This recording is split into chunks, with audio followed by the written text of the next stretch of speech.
અને મારા વહાલા વિદ્યાર્થી મિત્રો, આજે હું તમને કાનુડા વિશે થોડું કહીશ, તો શાંતિથી સાંભળો. જન્માષ્ટમી આપણો ધાર્મિક તહેવાર છે. જન્માષ્ટમી એટલે ભગવાન શ્રી કૃષ્ણનો જન્મ દિવસ. તેમનો જન્મ શ્રાવણ વદ 8મની રાતે મથુરાની જેલમાં થયો હતો. તેમના પિતાનું નામ વાસુદેવ અને માતાનું નામ દેવકી હતું. દેવકીનું 8મું સંતાન કંસનો નાશ કરશે એવી ભવિષ્યવાણીથી ગભરાઈને કંસે વાસુદેવ અને દેવકીને જેલમાં પૂર્યા હતા.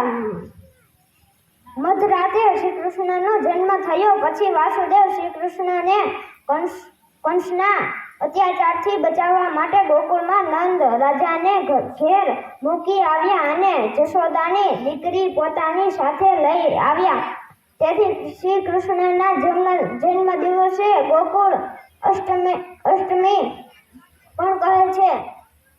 જન્માષ્ટમીનો તહેવાર ખૂબ ધૂમધામથી ઉજવાય છે. આ દિવસે લોકો ઉપવાસ કરે છે, મંદિરોને શણગારવામાં આવે છે, ત્યાં રાતે ભજન કીર્તન થાય છે. રાતના 12 વાગે શ્રી કૃષ્ણનો જન્મ થતા લોકો નાચે છે, કૂદે છે, ગુલાલ ઉડાડે છે અને ગાય છે, નંદ ઘેરા નંદ ભયો જય કનૈયા લાલ કી.